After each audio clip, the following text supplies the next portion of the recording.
there's certain courses that paint better than others, Right. and that I've really learned. I mean, in the last 6 months, I have become a architecture nerd about golf.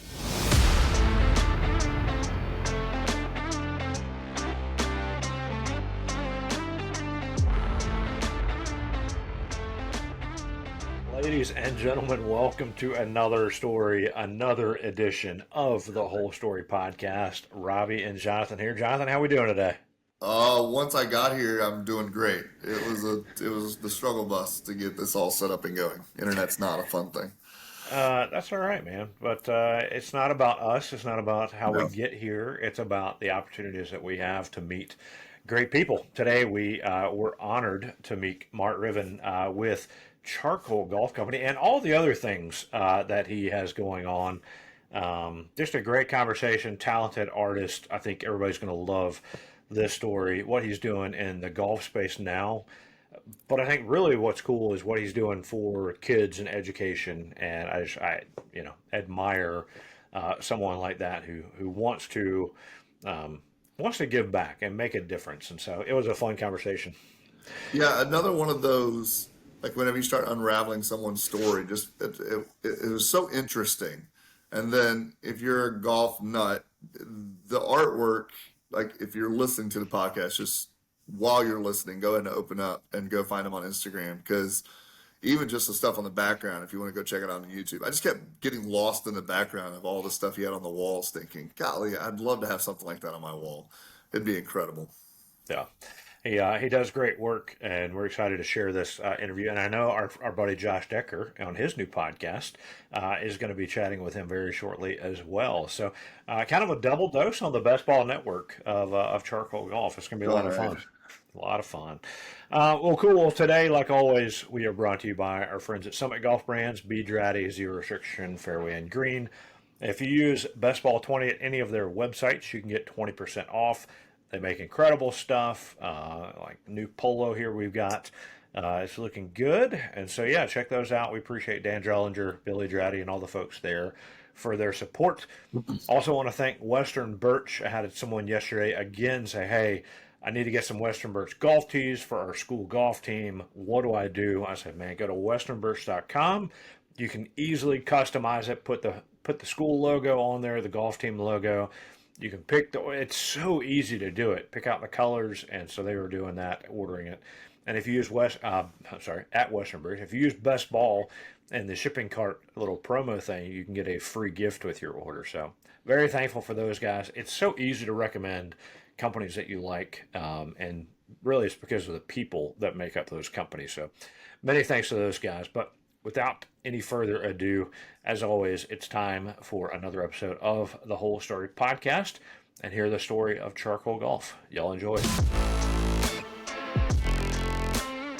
Today's guest on the Whole Story Podcast, a new friend, someone I am looking forward to hanging out with, and someone, if you've seen things like this floating around the internet or maybe in your favorite golf shops, it's Mark Rivard. Mark, welcome. Hey, thanks for having me. Appreciate it. It's great Yeah. to kind of virtually meet y'all, and I can't wait to play. It sounds Yeah. We'll quite be, we'll soon. be teeing it up at Landmand here soon. Sorry, Jonathan. Ah, I'm missing Yeah. you on such a good trip. It's not that it's just a good trip because of the golf course, obviously, but there's so many people that are new or different this year, and I'm just like, gosh, I wish I could get there. yeah, Yeah. this is it was a special invite to say the least. I was quite excited when Birch reached out. Jeff Birch reached out from down at Gimme Golf Club and said, "You guys want to come to Landman?" I was like, "Yeah, hell yes, we do." Absolutely. Absolutely. Well, we briefly talked about it, and I know golf wasn't the first thing, but I'm guessing art was. So, Mark, tell us your journey in art. Like, when did you start painting, drawing, doing all these things? Yeah, well, I mean, for me, it's the hyper condensed version of the story is I loved art as a kid. I was interested in it. I was painting and drawing all through high school, and I kind of used art as like an easy A. I wasn't a great student. Barely graduated high school and never had any aspirations of college or anything like that. I got through high school basically through athletics and art and creative classes. So if I could fail math, I could get an A in drawing. I kind of balanced out my remarkable 2.2 GPA and got myself through high school. And moved straight to Colorado. I did the ski bum thing. I lived in Breckenridge, Colorado for 9 years. Skied, big mountain skiing, and like free ride skiing, that type of thing. Blew out my knees, broke my neck, a bunch of crashes and things like that, and doing the things you do when you're in your young 20s and your body is strong. And never really golfed throughout any of that. I hated golf as a kid, just despised it. And I was a skateboarder and a skier, and I wanted to punk rock and jump off of cliffs. And so I started drawing on skateboards when I was laid up. I spent about a year going through an ACL reconstruction. I blew out ACL, MCL, PCL, and meniscus in my left knee on a ski cliff and jumping off a cliff on my skis one day. And I started, had to move into my mom's basement at 23 years old, and couldn't really work or do anything because I was not even standing for quite a while. And I started illustrating old skateboards and turned that into a little bit of an art career, just drawing on skateboards. I built up a little bit of a reputation as an artist who was illustrating skateboards. And I was actually doing that with Sharpie markers. I was drawing all of my boards with Sharpies because I learned that, kind of figured out Sharpie works the best on a skateboard in terms of it staying, having a permanent marker. That led to starting a skateboard company in 2005. I kind of started my first actual skateboard company. And then in 2007, I got introduced to the brand Sharpie markers. And by 2011, Sharpie had made a documentary about my life and made me the face of Sharpie markers. So I had a large endorsement deal for a couple of years with Sharpie and really jump-started a career as a professional artist. And so, I kind of tell people I've been working as a professional artist since about 2003. But it was mostly based in skateboarding, and it was based in kind of, I built an art career almost like an athlete. Like I sort of approached the art world like an athlete would approach, getting sponsorships and things like that. I mean, I pitched Sharpie on this idea of endorsing artists, which eventually led to, a full on, spokesperson gig. So, that was pretty life changing. I kind of had my 15 minutes in 2011, and, I was kind of before social media. So I never really had the like go viral moment or anything like that. I didn't really do a whole lot of social media. So, but life changing, I mean, when a brand as large as Sharpie signs you up and makes a documentary and all that, it's going to change you. And so that led to, having I feel like I'll never use my Sharpies without thinking about you again. So. yeah. I mean, that really led to, the art world. And obviously I had a lot of opportunities because of that notoriety. But primarily I ended up like speaking at schools a lot, and I was telling my story, and I started becoming, kind of known as a public speaker. I was getting hired to go and speak at assemblies at high schools and things like that. And, I kind of caught the education bug, and I created a brand called Do Rad Things. And this became kind of my main job. I was creating Do Rad Things as a brand, and I was creating experiential learning platforms where I was bringing skateboards and Sharpies into schools, and teaching kids how to draw and paint on boards, and then, telling my story and doing a lot of public speaking type stuff. And that went crazy. I mean, before I knew it, I was booked all over the world in schools. And so I've been traveling on the road ever since. And, I visit schools every week. I mean, I'm in a school talking, doing speeches and stuff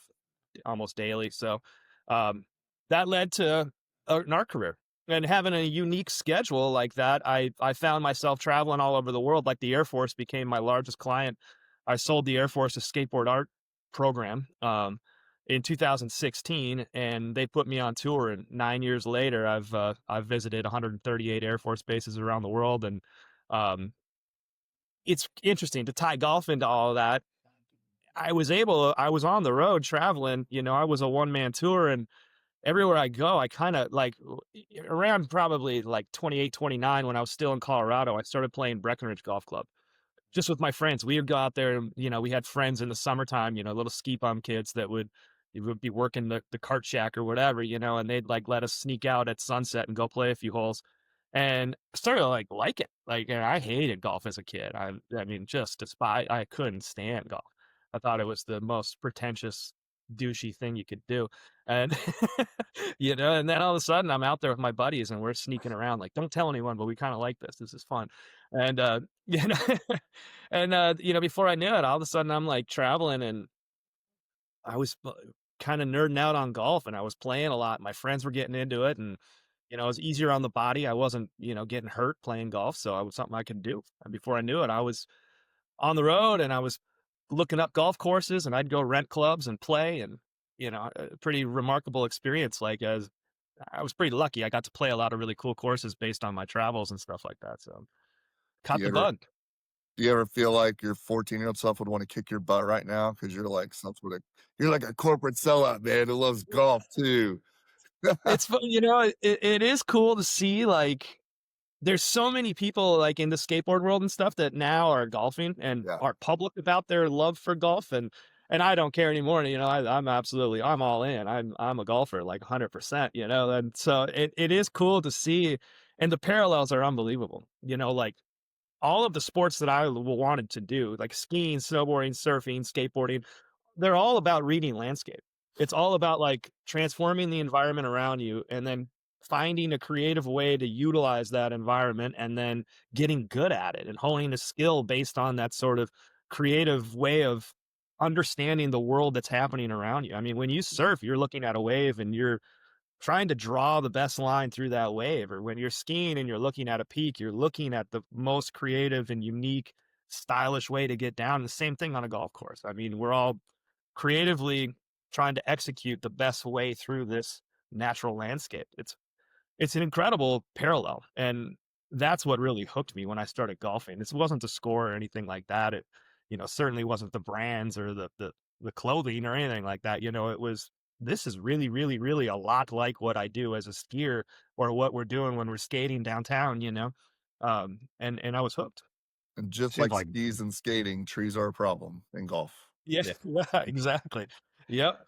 Yeah. It I mean, seems like balance is a kind of a key word too, because in skateboarding, skiing, all that, and in golf, like if you're off balance, then things aren't going right. yep. And so Yeah. uh, and thankfully, like Jonathan said about trees, you're not really jumping off too many cliffs or mountainsides in golf. Yeah. If you Right. are, you're doing it wrong. It's a lot safer. Yeah. And it is fun. I mean, you see all these guys now that are, I mean, we're all ex athletes in that world and then that are kind of now, you know, and I was never that great of an athlete, but like we did some crazy, crazy things as kids. And then, you know, now all these people that we don't want to hurt ourselves anymore. Everybody's gone through surgeries and broken bones and all that. And it's like, we get the same fix from golf. And now I Yeah. see all these people from the action sports world that I knew from, you know, doing, you know, I worked with things like ESPN and X Games and stuff like that. And all these skaters and professional skaters now that are now into the golf world and stuff. And it's like, we don't have to be in the closet about it either now. Everybody's just doing it. It's cool.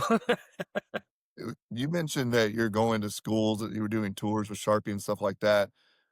Can you think back, like, would your journey have been different if someone like you had been able to come to your school while you're in middle school or high school and talk about what does Yeah. art look like, what does life look like, and how you can take that passion of, because you really, it sounds like I've got a best friend of mine that was the same way. Really struggled in school, went to SCAD, and all of a sudden he's a fish in water, right? As opposed to trying to climb a tree.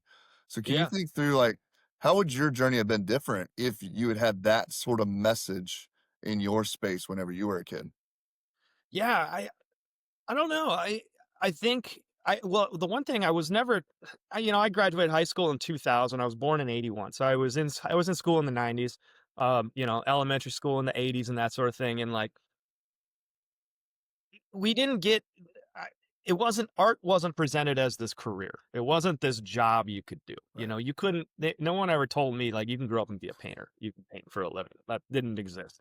It was kind of like this is a craft, this is a hobby, but you really should be focused on your math and focused on, you know, these things and so that was always irritating to me. You know, I always knew that was kind of irritating, but I'm really, really lucky. I had just some phenomenal mentors as a kid. Um, Most importantly, like my neighbor was this woman, Erlene Marsh, and she had polio as a child, and she was wheelchair bound. And I spent my entire life growing up helping her. You know, I would mow her lawn, get her mail. You know, if she needed a light bulb change, she'd call me. I was just a kid next door, and she was kind of a scientist. She ran like a plastics company. They tested like polymer plastics strengths and stuff. And she ran all of this out of her basement. And she was wheelchair bound. She never even like saw all the equipment. I'd go down there and change things for her and stuff like that. And she was an entrepreneur. And I mean, brilliant, just a brilliant, brilliant mind. And we built this super, highly unique and unlikely friendship. And she was just the most supportive. Everything I, said or did, and I would confide in her as a kid, and I would talk to her, and she was a non-judgmental. I could go talk to her about a problem I was having with a girlfriend in high school or something, and she was just the coolest lady. And you would never ever expect that, but she became this really great mentor that really kind of told me like whatever I wanted to do, it was possible. She really like was encouraging in that sense. And I had great parents, of course, that were like that as well. But also my high school ski coach was a guy named Dan Pineski. And, I was the captain of my high school ski team and did pretty well in the ski world. And then Dan owned a ski and skateboard shop called Pineski's Board Shop in Anoka, Minnesota. And so in Anoka, growing up, my mother was the principal of an elementary school across the street from the skate and ski shop that Dan owned. So ever since like 1987, I was like the shop kid. I was hanging out at that shop all day, every day, learning the business of skateboarding and skiing, learning under Dan, and, eventually Dan becoming my high school ski coach. And, I was ingrained in that, not only the lifestyle of like ski and skate and all that stuff, but like I was in the business of it from a very, very young age. My senior year of high school, I did a program called DECA where it was total. Can we swear on this podcast? it was total BS, and it was like it got me out of school half day. So it was like a work release program. Uh, and I got a job at a ski shop, and the managers at the ski shop were no more than like 23, 24 years old, but they had to sign a piece of paper every day that said I came to work and did something productive. And so, my entire senior year, I was only in school half days. And then the other half of the days, I was just sitting at the ski shop, tuning snowboards and whatever else. And, but now I think I was lucky. I had great mentors, but I also, and I had great opportunities, but I was ambitious. I wasn't a dumb kid. Yeah. And I think it is helpful. I know I meet a lot of kids now, and they don't have the sort of the personal skills to go out and necessarily maybe build relationships with a mentor. Because we're all, I don't want to sound like the old guy, but we're all on our phones. The kids aren't building these personal relationships. They're building these virtual relationships. And it is different. It is interesting when you sit down with kids today and you go, there's a really cool route here if you kind of lean into those relationships a little bit and kind of lean into what you're passionate about. Don't worry so much. A lot like golf. Like I don't worry about the score. I worry about the shot. Was it a beautiful shot? Is it a beautiful golf course? This is a win. Don't worry so much about the grade. Worry about what you want to do, and is this helping what you're going to do next year or the year after that or 10 years down the line? I don't know. I was lucky. I had great mentors. I had really great mentors. I was really well supported. But I also didn't love school.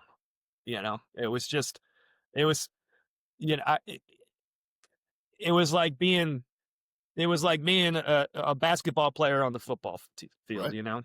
It just didn't make sense. Yeah, well, you've definitely found something that works. And before we kind of jump into the charcoal golf side of things, Sure. doing a little research on your history and stuff, I see this thing, the Postal Express Project, Yeah. that you started up during COVID. I think it's a brilliant idea. I'll let you explain more, but more or less it was, hey, Venmo me $10, give me a one-word subject, and I'll sketch out something for you and mail it to you so you have something to open, right? Yeah. So Yeah. tell us more about this.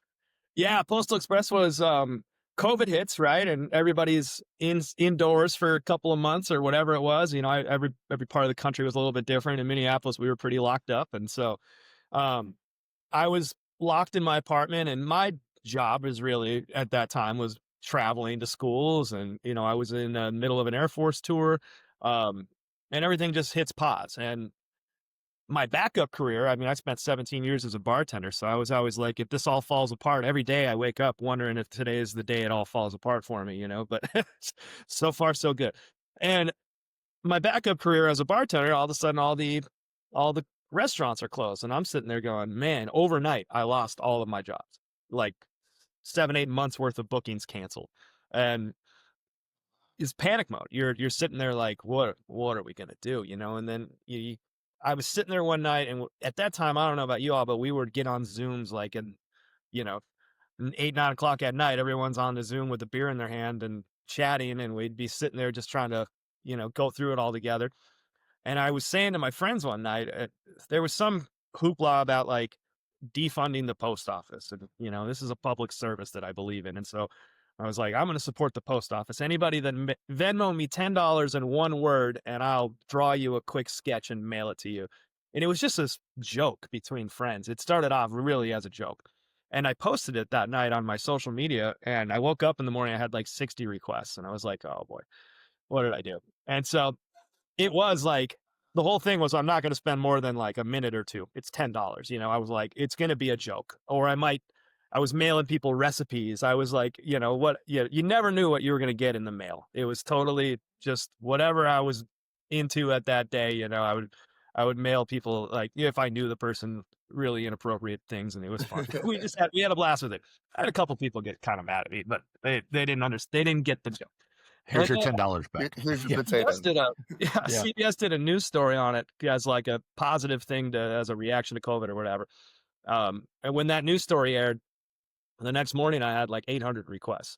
So I spent the whole summer just like drawing these dumb little $10 sketches. This is like stick figure level, just really quick, stupid things. And it was cool. I branded it the Postal Express Project. I built an Instagram page for it. And then that kind of led down the line. And I'd have to cut it off because I would get requests a lot. And then I realized like, this isn't really worth it. I bumped it up to 25 and I was still just getting flooded. And then I was like, man, I don't want to do these it's kind of time consuming. I don't want to do these little nonsensical sketches. I want to do something a little more in depth. And so I bumped it up to like 150 or 100 or something like that. And I was doing like 18 by 24 watercolor drawing paintings.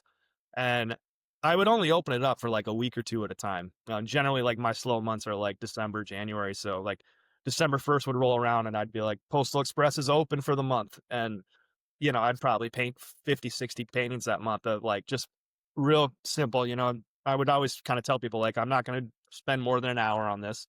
It's $150 or whatever. It's going to be quick and easy. It's meant to be a fun project. And then I got a golf hole request. I actually painted number 17 at Edinburgh, USA on my own just because I wanted to paint it. It's where I grew up. That's the course I grew up at. And so I did this really quick rendition of it and posted it to the Postal Express Instagram page just as like an idea. And immediately I got a request for 3 at Landmand, 12 at Breakfast Hill, 7 at Crystal Downs. All of a sudden it was like bing, bing, bing. My Venmo was just getting hit. A bunch of Landmands came in, and Sutton Bay. I was doing all these and I was painting them and they were getting better and better. And all of a sudden I realized like I'm spending an hour, 2 hours, 3 hours on each one because I was really into it. And I was like, well, this isn't going to work. This is economically makes no sense. And so I cut it off and we started talking. And my friends like Pat Jacobson and Russ Olson, both guys that I golf with, Russ and I grew up together. Pat and I are both entrepreneurs here in Minneapolis. And he works on the events team with the Golfers Journal. So he's out there making connections to all these really incredible courses all over the country all the time. And our friend Russ runs a massive print shop, and he's been like 17 years at this print shop, and he's an unbelievable art director, and he can print basically anything. And he has access to these incredible scanners, this $20,000 scanners and things like that. And we were just sitting around one day, and I was like, I had done number 6 at White Bear where Pat got a hole in one at White Bear Yacht Club. And I was like, dude, this is a business. We have something here. So the 3 of us partnered up and we said, we have sales and partnerships. Pat's out there meeting people all over the country, playing golf all over the country every day. I'm sitting here painting, and Russ has the capabilities to do all the print and distribution on a level higher than anybody. We have an unbelievable resource in Russ Olson at his print shop there. And we realized we got 3 really strong resources, and it just was kind of a perfect storm. There was a lot of interest online. At that point I had cut off the Postal Express Project. I was like, okay, we can't keep this is crazy. It's taking up way too much of my time, and economically, it doesn't make sense at that price. Unfortunately, those people that got them at that price, sweet, you scored. So, um, we started charcoal golf. We sat around one day and we were brainstorming it. We ran out and got the LLCs put together. We built an Instagram page. I sketched out the logo in charcoal. Charcoal is one of the mediums I use pretty prominently in a lot of those paintings. And I love the brand. I was like, charcoal is a cool brand. This is interesting. It kind of transcends golf a little bit, but it's curious, it's interesting. So, charcoal golf was born, and yeah, really, it started from that Postal Express project. And yeah, it is, it's just funny how those things kind of snowball. Man, made your first $1,000,000 $10 at a time, and then that helps you launch your next business, right? I wish it was a million. Almost. We didn't quite make a Almost. million. It sounds like it filled in the gaps though. In terms It of served its purpose. That yeah, COVID summer, I mean, it really got me through a lot that year. Like being able to do something like that, and it was a fun I think it was healthy. It was something that everybody for the most part, I had a couple of people that thought that I was gonna mail them a 12-hour original painting, an Mona actual Van Lisa or Gogh or something. something. So they were like, "What? This is," or my sense of humor might have not been right for them. So Well, everything happens for a reason, and each stage of life that we go through, feeds into the next. There's always lesson learns, and whether it's a job you've done or anything like this. So, the Postal Express project has led to charcoal golf, right? So that was a great, $10 lesson multiple times that has gotten you to this point where you're getting to combine more of the things you love, the art and now the golf. yeah. And so I hope you're getting to travel some. I know I'm getting to see you at Landmand here in about a month, but are you getting to travel some to see these courses and say, hey, if you really want me to paint it well, I'm going to have to play a couple rounds. Yeah. That's the kicker, research and development is key. Absolutely. Yeah, it has been really cool. We did, so when I started I got a lot of Landman requests where I'd done like 3 twice, 8, 5, 12. And that's obviously a King Collins course. And so Jeff Birch down at Gimme Golf, Birch is just he's a kind of an enigma in golf. I feel like the world connects through Jeff Birch somewhere. If you're in golf, It really does. it's He's the pretty Kevin cool. Bacon of golf. It's amazing. It's amazing. Yeah, everyone's got a kind of their Bill Murray, Jeff Birch story. It's he had reached out. He's like, "Well, let me introduce you to Rob." And so, because Birch had got, oh no, I'm gonna forget now what hole I did for him. He did one of the early Postal Express requests. Oh, that's terrible. I don't remember what hole I sent Birch, but it was a Landman. He made the introduction to Rob, and then Rob and I started chatting online, and he was loving it. And I was like, "Dude, your courses are awesome. There's certain courses that paint better than others, Right. and that I've really learned. I mean, in the last 6 months, I have become a architecture nerd about golf. Like having spent so much time scouring the internet and looking at all these courses and fielding requests from different people, and kind of figuring out what works from a painting perspective, from my style of art. And but yes, we ended up taking the invite down to Sweetens Cove. Was our first trip as charcoal golf, and I had already painted number 9 at Sweetens. And so we brought that down. Yeah, there you go. That's the postcard for 9 there. And it was really cool to go and see it and to play it. I remember stepping up to the tee on 9 and just going, this is just so crazy. I had spent so many hours looking at this hole on Google Earth and, through 18 Birdies app, and just trying to like scouring YouTube videos about Sweetens Cove and all of that, just trying to find angles. And you really have to it's a puzzle piece, to create the artwork to kind of get it right. When you're doing it all online, and then to see it in person, it changes everything, because now you're seeing different shadows. I didn't realize the sloping of that green. Even one of the dumbest things, I didn't realize Sweetens Cove has 2 pins. It's just simple stuff, really simple things that you don't even know as you go down there. And in fact, it was Birch one day, he messages me on Instagram and he's like, Sweetens Cove, every green has 2 pins. And I was like, damn it.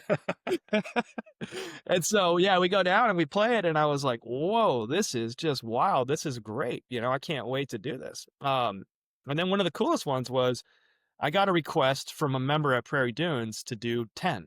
Yucca is the hole that all the Prairie Dunes holes have a title or a name. And I did that one. It was pretty cool. And I put it out there, and Prairie Dunes reached out. We tagged them on Instagram, and they reached out. They said, "We love this artwork, but who are you? We don't have an agreement or anything." And we were just at this point really just like the early stages of like, is charcoal a company? Is this something we can do as a business? What does a partnership look like and all of that? And I messaged them back and I said, you don't, we don't have a partnership. And I said, we're not actually selling these. This was one of your members that requested this. I'm just sharing it. And, and I was like, but we should have a partnership. And they were like, okay, well, what does that look like to you guys? And, this is a private club, and it's Prairie Dunes. Obviously it's, it's kind of one of those right around top 20 in the world clubs. So, we're kind of thinking this is a big opportunity here. And we need to kind of foster this relationship.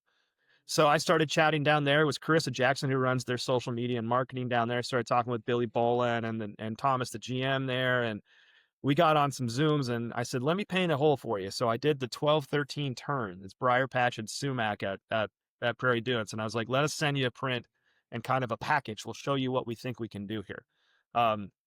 We sent all that down, and then we got on a phone call with them, and we were like, this would be a really cool partnership. And the way that we want to structure Charcoal Golf is to say, we would love to be able to partner with the clubs that we paint.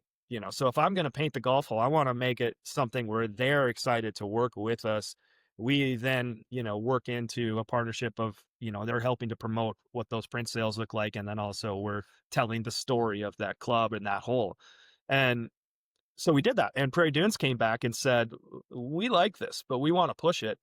Would you be interested in painting the original Perry Maxwell 9 holes? And we would commission you to we want to own the originals. And so this was like, I didn't anticipate that. I was like, you want to buy all 9 up front? So Prairie Dunes commissioned me to paint the original Perry Maxwell 9 holes, because Prairie Dunes started in 1937 as a 9-hole course. Perry Maxwell, famously of like Southern Hills and unbelievable architect. And he did a lot of work at Augusta. And, he was big with, in that era with Alistair McKenzie and things like that. And so it was incredible. And I was like, this is a story. This is a really cool, I can shape this in a way that we create sort of this collaboration. Cause as I'm painting, I realize like I'm collaborating with Perry Maxwell. This is it's his work. I'm just putting my own spin on that.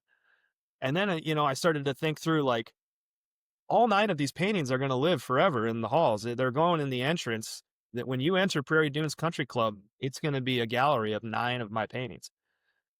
That's unbelievable. This is a top 20 course in the world. And I was like, and this is our first partner. The first print we ever released was Briar Patch Sumac at Prairie Dunes. So we launched Charcoal with Prairie Dunes as our first actual partner. And I was just like, well, okay, home run. And a 9-hole commission, and we created a thing called the Maxwell collection, which is coming soon, where I'm in the middle. I mean, it's on the easel right here. I'm painting all 9 as we speak, and it sort of set the tone for what we want to do. There's a lot of golf art companies out there. There's a lot of golf art. In my opinion, not a lot of it's that inspiring or that interesting. I kind of bring a very different look. I come from kind of an urban contemporary, more of an abstract expressionism look. It's one part the architecture and historical context. Like the paintings themselves have a lot of actual history. There's a lot of actual facts. There's little Easter eggs hiding in all of those paintings, about the course, and things that you really get kind of, like 2 holes at Sweetens, for example. I mean, that's something there's all those little nuances that you kind of put into the holes. And then it's a layer of abstract. It's got sort of a gritty street art element to it. But yeah, creating those partnerships is key. And that was amazing to do that with a place like Sweetens, a place like Prairie Dunes. And long-winded answer to go back to your point of, yeah, the research and development aspect is huge. We went down to Prairie Dunes in July. We filmed everything. We played 18 holes. We got there first thing in the morning. First thing I did is go out and play. Just play. No cameras, just play it. see it, feel it, like understand the colors, understand the contours. What's a Maxwell roll? Like looking around the golf course and learning how the elevations, these things you can't find on Google Earth. Um, and it was huge. It changes everything for the way you're going to make the artwork. And we spent 2 days touring. We went on a tour of the Maxwell Nine one day. We went out and just walked the Maxwell Nine with Bill Southern, who is started playing Prairie Dunes in 1963. This guy is an encyclopedia of all things Prairie Dunes, and he and I walked the course, and we filmed the whole thing. And we're going to be having a little edit that'll come out about this, and it was just incredible for him to kind of tell me about the holes, to hear it from him.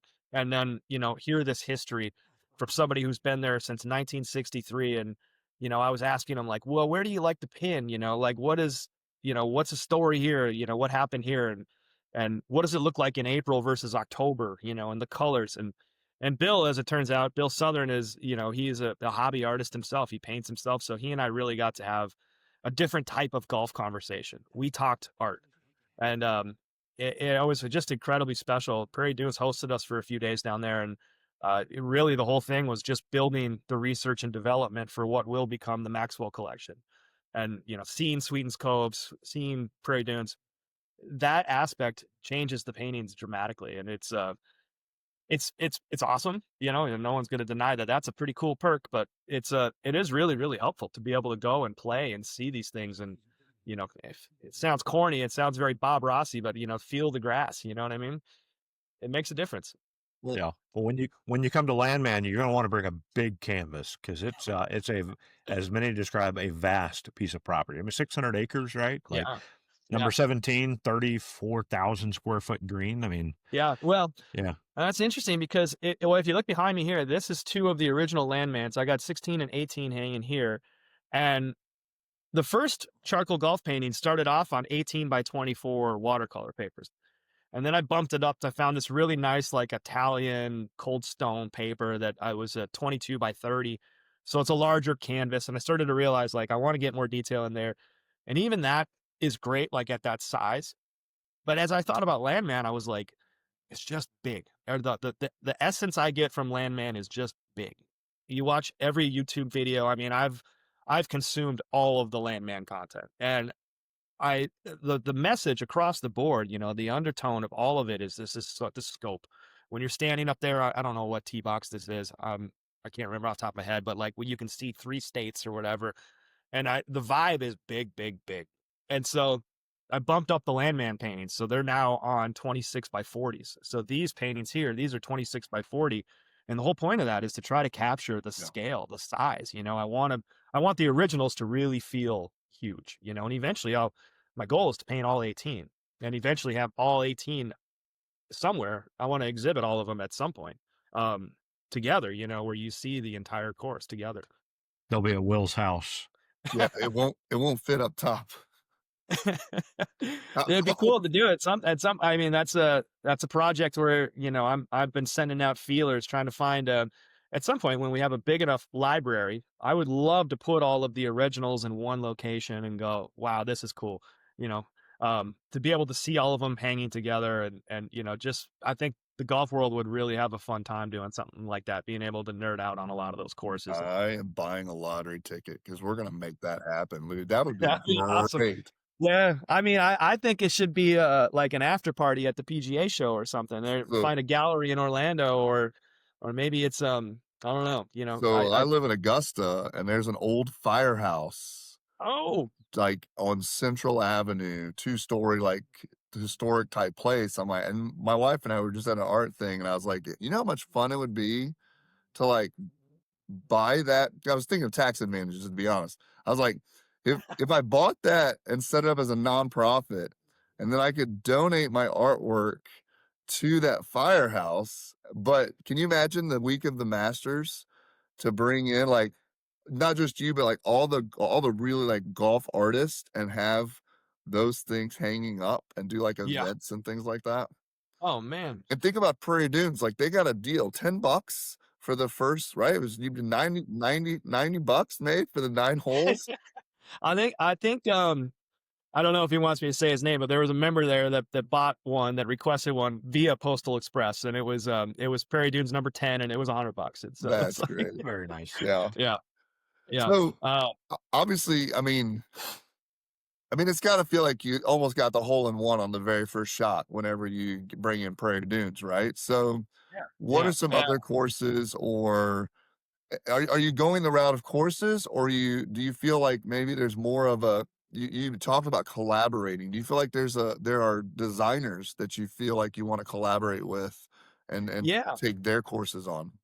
Yeah. Well, it's interesting because I started to kind of realize like certain courses are going to paint better for my style, you know? I'm going to shoot myself in the foot so bad right here, but Augusta isn't high on my list. Right.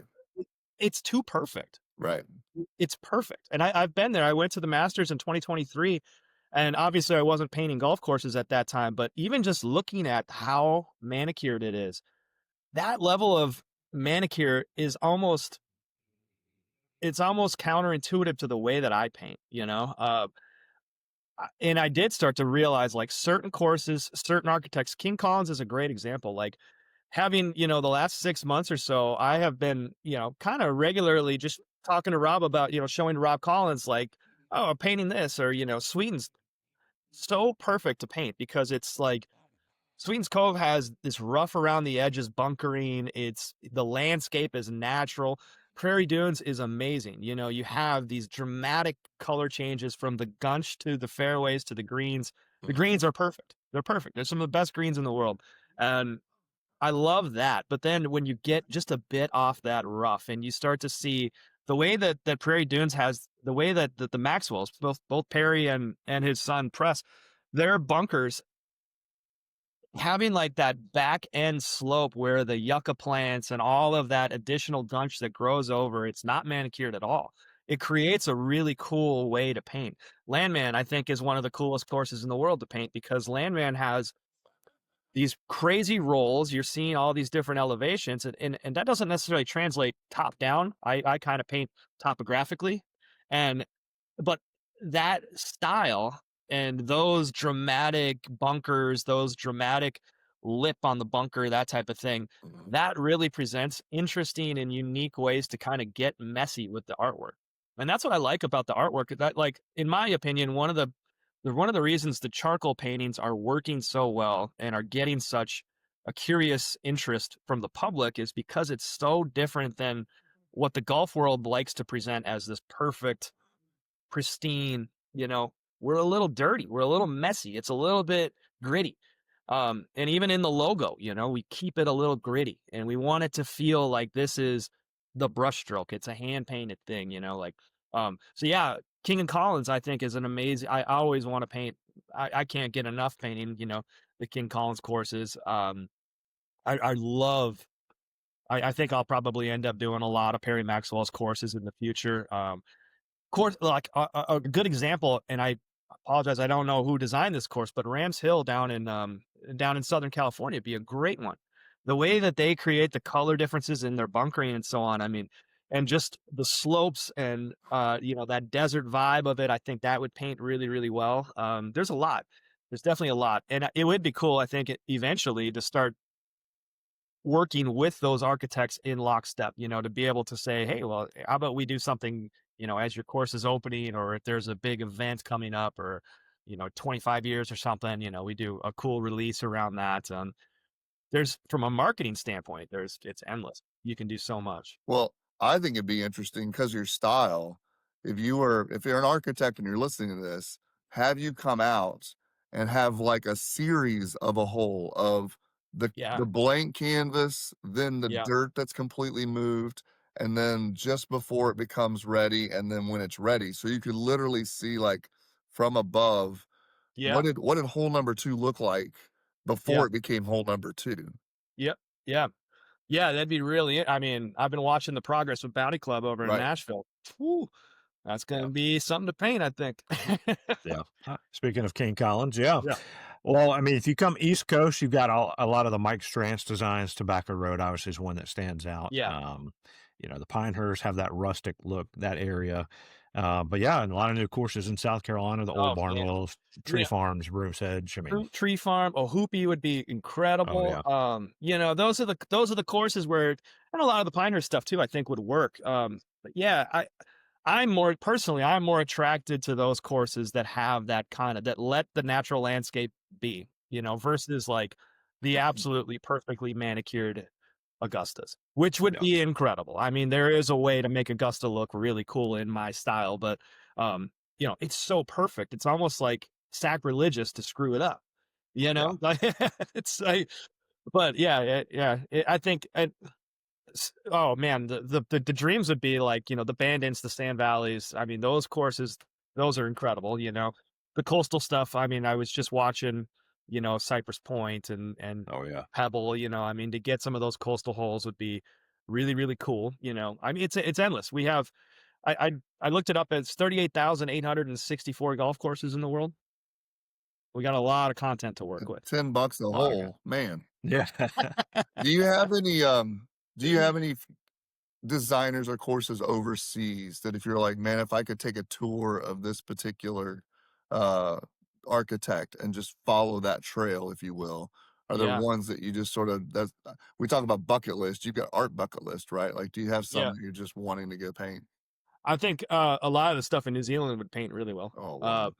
Yeah, those look incredible, and I don't even know off the top of my head the names of a lot of those courses, but whenever you see a New Zealand course, you're like, "Ooh, yep, that'll work. That'd be really cool." Australia obviously has a few down there that are going to be pretty bucket listy. Um, getting into into the homeland, you get up into Scotland, Ireland, and those areas. Yeah, for sure, it's trickier over there though because it's so green. Yeah. So you're working with a very green and from a straight down topographical landscape. I mean, you got to find unique ways. Challenge is going to be making a boring hole interesting, you know? And from a top down, I think a lot of those courses, you see it when you're golfing it. I've played in France, but never up in the UK area or anything like that. But you see it when you're playing it, I would imagine. But from a directly top down, it might be harder to make some of that look that interesting. Well, Um, Making a boring hole interesting sounds like a lot of our golf games. yeah, yeah, exactly. Right. Yep. Well, Jonathan mentioned you kind of hit the home run early on, or the hole in one. There's got to be challenges though. So, what have been some of the challenges that you are working through that you're trying to figure out? My guess, time has got to be one of the biggest. Yeah. Yeah, time is the biggest for sure. We have three of us that run Charcoal Golf. It's myself, Pat Jacobson, and Russ Olson, and it's from the skill sets that all three of us bring together. It's a bit of a dream team. We got very, not only was Prairie Dunes kind of a just an absolute home run right off the bat, but the three of us realizing what we can bring to the table together was pretty awesome as well. And it's just we all have other jobs. I have a career. I have another business, and I'm getting pulled in a million directions. Pat's got another business here. Russ is running a massive print shop, and so we all have a lot to do. And charcoal is a side gig. It really is for us. It's I never wanted golf to be a job. For me, golf was fun. Golf is something I did with my friends. It was not. I never had any pretense that I was going to be involved in golf from a business perspective. Um, and I love the route that we're taking into that. It's certainly no complaints, and I think it's really really fun to do it. But I like what I do in education. That's where my heart lives. That's where I feel like I make a really big impact. I mean, let's be honest. The guys that I meet in the golf world, or people I'm meeting in the golf world, they don't need much from me. It's I'm making an impact when I meet these kids and I do that type of thing. Golf is the cherry on top. This is the icing on the cake. It's a selfish job for me because I just want to be doing it. I want to be involved. I love the friends I'm making and the opportunities, going to the cooler or the Walton Cup at Sweetens and the invites you get, invited to Prairie Dunes to come play. And it's like, how do you pass that up? But I'm not changing Yeah. the world doing that. Um, certainly going to say yes, but Yeah. you know what I mean? We all have other gigs. I mean, we all get art and the nice thing about the golf world is there's budgets. That's just being frank about it. There's a budget here. And so in the art world, especially in the education world, where I want to be is in public education. It is important to me that I create really strong initiatives within the public education world, and there are no budgets there. It's the opposite. We're out looking for money. The golf world is different, you know. There is some money there. And it's yeah, it's a tough balance because you want to continue to do what I, have been building for the last 20 years, but I also really love doing this. This is just freaking fun. And it is and the paintings, I haven't painted anything else in the last 6 months outside of golf. Like I haven't made a different style of painting. I'm completely just immersed in painting golf holes right now, which is an awesome thing to do.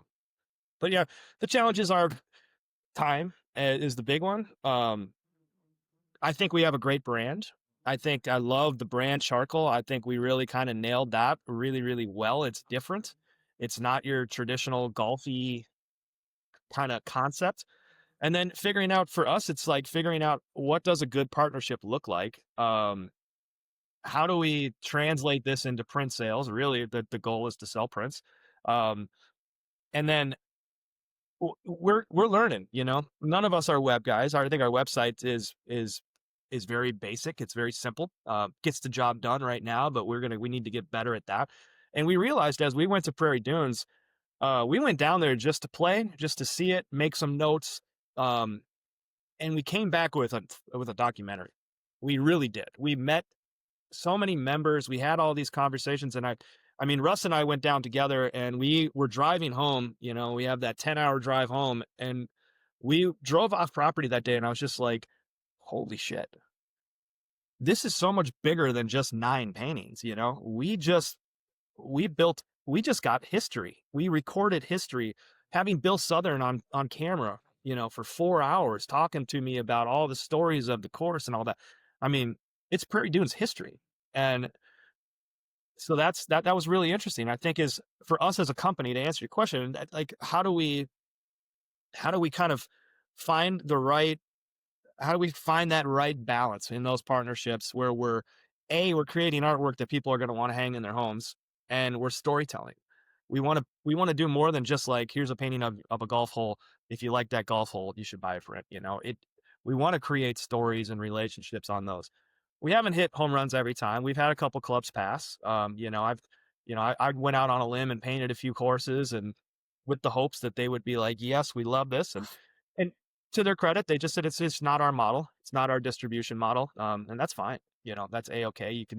We can deal with that. But, yeah, just finding the ways that we create partnerships, making sure we all have enough time on our hands, and we'd love to see this thing go to the moon.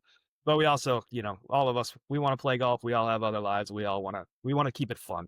The worst case scenario is you start something and it becomes a drag. Yeah. Yep. Well, we always ask people, and we'll kind of shift towards starting to get to a close because we know you got now paintings to do and other things. Sure, But yeah. one thing we ask, just getting back to the golf side of it and your golf side, is to hear the story of your most memorable golf shot. Yeah. Oh yeah. I've heard these questions. Should have been more prepared for this. It wasn't my shot. It was my dad's. My dad's hole in one. At number 12 at Crystal Lake in Minnesota. He's been playing his whole life. He's in his mid-70s, and a couple of years ago, he got one on 12. I think it was about 140 yards, and it was cool because he's getting older, and it was just, you start to wonder, is it going to happen? I don't have one. And so, but to see my dad get his, and it was the perfect one too. The green kind of slopes left to right, back pin. He puts it on the front of the green, and it just rolls and rolls and rolls. And we had it felt like a half an hour to watch that ball roll, and it drops, and it was just like, oh my God. Yeah. That silence when everybody's watching it, and it's got a chance, it's online. And just to see my dad get his that's the coolest shot I've ever seen. That was just blown away by that shot. It was awesome to see it. Yeah. Well, it's all about who you get to play with. Yeah. So Yep. very cool. All right. So we do this thing called a quick 9, rapid fire. Yeah. So I'll start. Favorite course that you've ever played? Edinburgh, USA. It's my home. It's not Yeah. the best golf course in the world. It's not a bad golf course. It's a great golf course. It's, I don't think most people would find it to be all that special, but it's home. It's Edinburgh for sure. Second would probably be Prairie Dunes at the moment. Yeah. All right. What is your bucket list course? Bucket list. There's a few. The bridge in New York. I love the art vibe out there. I'd love to play up in Banff, up in Alberta, in the mountains up there would be really interesting. You know, obviously like all the dream golf destinations, Bandons, of course, you know, those guys are great. Um, man, Hoopie. Oh man, I'd love to play a Hoopie. That looks really fun and interesting. I like the vibe more than anything. You know, I think obviously everyone's going to say Augusta. That'd be a dream, but yeah, right now I like the idea of the bridge. That place has really intrigued me. Banff, those areas look incredible. That Banff National or whatever it's called up there, that looks just unbelievable. Yeah. Landscape Our, and energy is really what I'm looking for. our friend Brandon played the bridge back a few months ago, and he's been raving about it. Yeah. So yeah, that's high up on our list as well. All right. You mentioned your home course, so let's go one besides that. Best course that no one knows about. Best course no one knows about. There's a lot here in Minnesota. I think that go very underrated. Minnesota's got an incredible golf community, but there's one that I think of. Eagles Landing. It's kind of between St. Cloud and Brainerd, Minnesota. It's near Camp Ripley, a little army base up there. And Eagles Landing is just this super quirky, unique, but really well maintained, really interesting. Every hole is interesting. Last time I played, it was like $39 with a cart. I mean, but it's beautiful. And the family that owns it, if I'm not mistaken, they own another golf course down in the Phoenix area, and they just do a phenomenal job. They put their heart and soul into keeping that course maintained. It's got the weirdest greens. It's just every hole is awesome and fun. And, you know, I've played up there a bunch. My dad lived up in the Brainerd area for a while, so I would be going up there kind of every other weekend or whatever. And I like that course. Just super it's probably so unheard of, so off the wall, but it's cool. Eagles Landing in Minnesota, I think. Sounds like a good trip. Who would be in your dream foursome? Well, I have 3 nephews that I love playing with. I love playing with my nephews. They're getting in that area, but the better answer, I have 2 brothers and my dad would be great. You know, those are kind of the standards, but I think my dream foursome would be a very unique. I'd do Anthony Bourdain, Barack Obama, and Vincent van Gogh. Anthony would have been so good. Yeah, he's kind of my hero, you know. Yeah. I think playing with Van Gogh, can you imagine, like, just from an art perspective, like Right. just listening to what that guy has to say?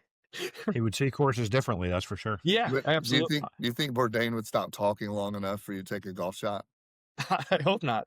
I'd be happy to sit and listen, you know? Yeah, I think it'd just be funny to watch him just berate the game, you know? This is so absolutely. stupid. What are we doing?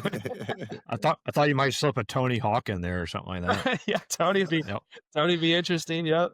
There's a lot of skateboarders I'd love to golf with that I've played with a few, you know, pros and stuff like that now, but like there's a bunch I'm still looking forward to meeting and playing with.